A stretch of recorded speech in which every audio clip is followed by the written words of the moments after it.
Prospero comes out on an empty stage wearing his old tattered robe and carrying his magic staff.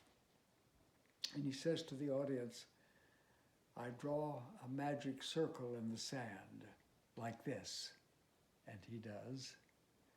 I touch the circle and it turns to light like this. He touches it, there's a shaft of light.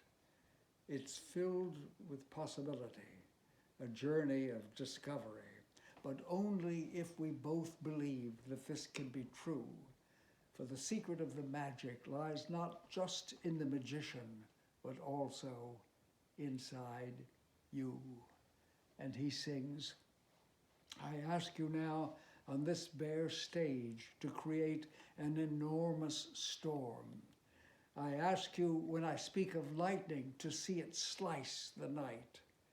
One or two passing shadows must you turn into a fleet. And then when the storm is over, I ask for you to come with me and spirit-like to fly through time back to the island which is mine. And most of all, I ask you now to take this empty circle and fill it full of life, like this. He makes a move, there's a flash of lightning and thunder, and the show is underway. That is the opening of La Tempesta, a musical which composer Andrew Gerley and I have written based upon Shakespeare's play, The Tempest. Excuse me. But even though it's based on The Tempest, we do strike out a few times on our own and go to different places and explore some slightly different things. For example, in The Tempest, Prospero's two spirits, Ariel is the benign, the light spirit, the spirit of possibility, and Caliban is the dark spirit, the savage and brutal. And although we don't say so, in the original play, these spirits were created and left there by a witch, a sorceress, years ago. But in our version, although we don't say so specifically, you gradually come to realize that they are in fact two parts of Prospero's own personality. And that's one thing. Just to set it up, the Tempest and also ours, the La Tempesta, Prospero was the Duke of Milano, and his brother, along with the King of Naples, plotted against him and stole in at night and took away his dukedom and his crown and put he and his little daughter at that time, 3 years old, on the rotting carcass of a boat and set them out to sea, presumably to die. But they don't die, they survive and wind up on a deserted island where years pass, and Prospero was managed to get some of his books of magic onto the boat, and which were his hobby before, but have become his passion, his consuming passion.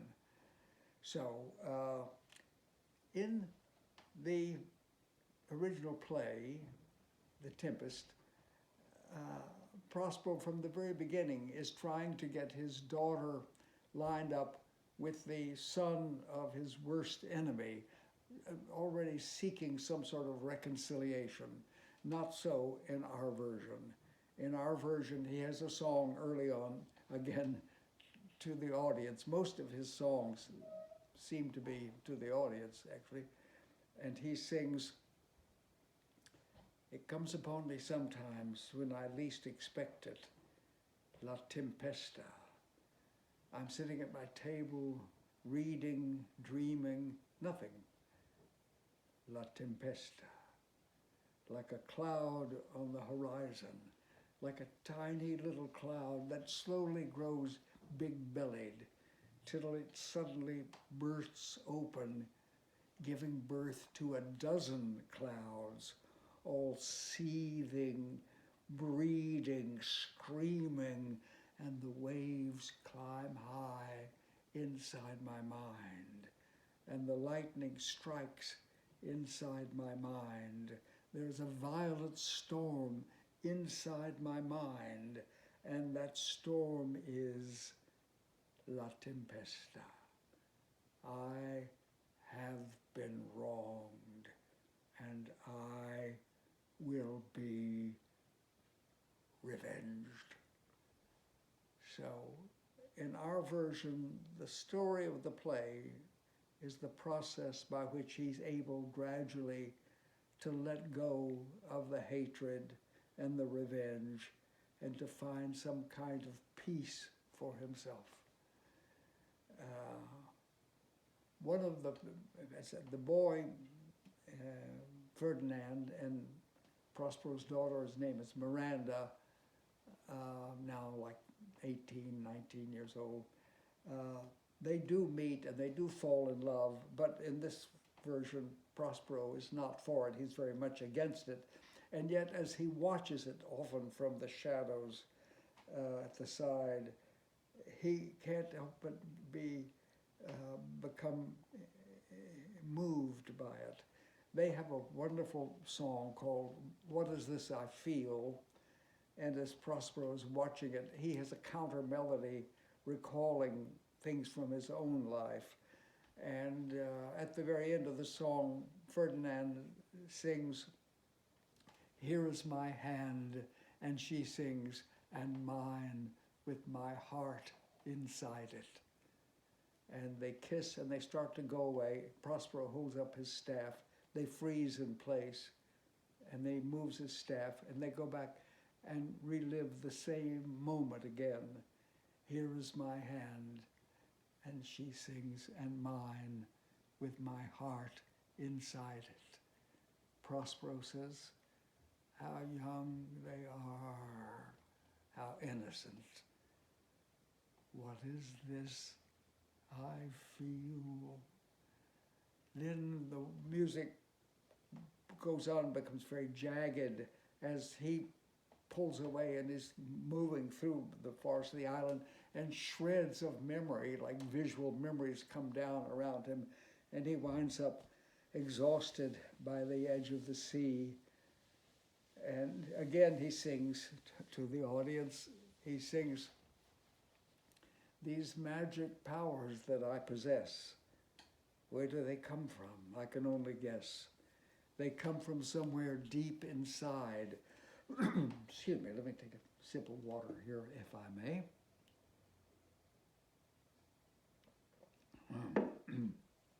They come from somewhere deep inside, some subterranean stream. They're down there always, moving slowly, like some mysterious dream. I raise my staff and ghosts appear.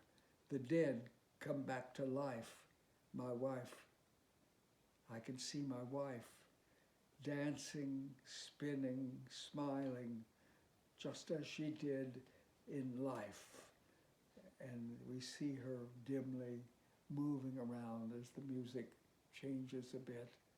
And he says, "How beautiful, how sad."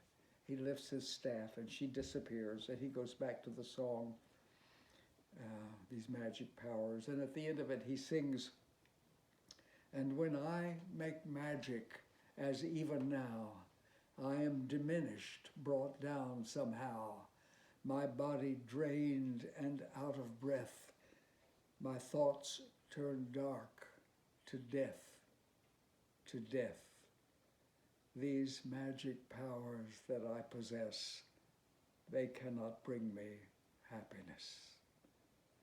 And again, we go through the whole piece, and at there's the end, there's a big scene of confrontation with him and his brother who betrayed him, and a scene that's not in the original at all, but Prospero calls down the crown Milano, and they argue about who it belongs to, and his brother takes it and puts it on his head, and Prospero says, yes, maybe you're right, maybe it does belong to you, but you have to be careful of the crown that's not your own.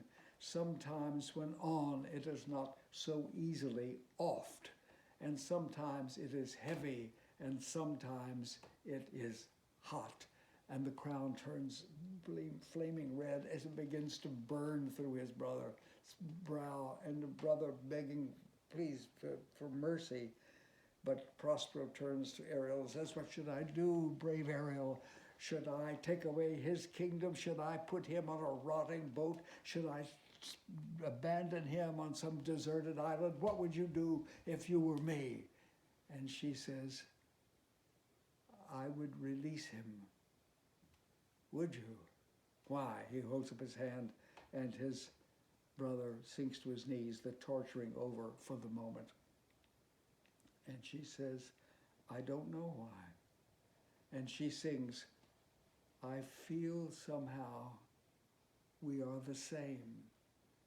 The silent tiger drinking of the stream, we are the same. The fish inside the water breathing, we are the same. The little bird whose wings are fingers, even the worm inside the loam. Yes, even the worm inside the loam. I feel somehow we are the same. And she says, I would release him as I would you would release me. I would release him as I would you would release yourself. And he says, you shame me, Ariel. If you, who are merely a spirit, can feel this, why can't I feel it too? Look at us, two brothers, and are we not the same? I've hardened my heart like his. I've shrunk my soul. I've gorged myself for such a long time upon the rotting carcass of revenge, putting my faith in La Tempesta, hate, as if hate could heal, as if hate ever grew anything worth growing. And so he does release his brother. He says, brother, I release you, I set you free, and God above, I beg you, do the same for me. Then he calls all of them together to make a final tableau, and he sings, and then they eventually join him. We are such stuff as dreams are made on, and our little lives are rounded by a sleep. We are such stuff as dreams are made on, and they are strange and deep. In our dreams, we're laughing, weeping, filled with joy and fear. Then all at once, the music changes and we disappear. We are such stuff as dreams are made on, and our little lives are swiftly spinning by. We are such stuff as dreams are made on, and yet before we die, maybe we can sing together, maybe we can dance together, maybe we can dream together. At least, maybe we can try. And as the others are singing, we are such stuff as dreams are made on. Gradually, one by one, they disappear, leaving him alone on the stage. And he says to the audience, this magic circle I now extinguish. My secret spells forego. For this rough magic I here abjure. And when the music ceases playing, which even now it does, I'll break my staff, and deeper than did ever plummet sound, I'll drown my magic book like this. He snaps the staff, and all the masking is pulled away We see the actors backstage getting out of costume. We see scenery. We see the stage manager with his earphones and his clipboard. Prospero looks at us. Then he puts the staff back together, and the masking returns. And he looks at us and he says, "Farewell." And the lights dim down. So another drink of water, and just a word or two before we go. I just want to stress the fact that it isn't all Sturm und Drang, like when I was doing it here, because there were comic characters. Shakespeare, I love Shakespeare. I mean, even if am bold enough to like riff a little bit on some of his wonderful stuff, but he always manages on almost everything, no matter how serious it is, to get some comic characters. I mean, he was a real showbiz person, you know. I love it too. Also, if you study Shakespeare a lot, you'll find out that before some of the biggest soliloquies, he gives the people a little time off stage so they can either compose themselves or go pee or something like that, get themselves ready. But so there are comic elements, and then as I've indicated, there are some nice romantic elements. The music by Andrew Gerle is so rich and so beautiful. I'm just in awe of it. I'm astonished by it. And then in addition to that, he's done for live musicians, but also he's got tracks that are laid down that people can use, where he's incorporated into the score strange instruments, primitive instruments, exotic instruments from all over the world. It's a blessing. But so just to prove my point about the tender part of it, I'm going to do one short lyric that Miranda sings to Ferdinand, okay? It goes, I do not care for magic. Magic makes me sad, as if the things you conjure up surpass the things you had. I don't believe in omens or wishing on a star. I much prefer to place my faith in things the way they are. Some people think a rabbit that emerges from a fancy hat is something quite miraculous to see. A rabbit that is sitting still beside a meadow or a hill seems miraculous to me. I do not care for silken scarves that turn into a dove. I don't believe in magic, but I do believe in love. You touch me and I'm changed inside. I do believe in love. So do I, by the way. Okay, thank you for watching, and if you're interested, well, I think you can check it out probably through Music Theater International.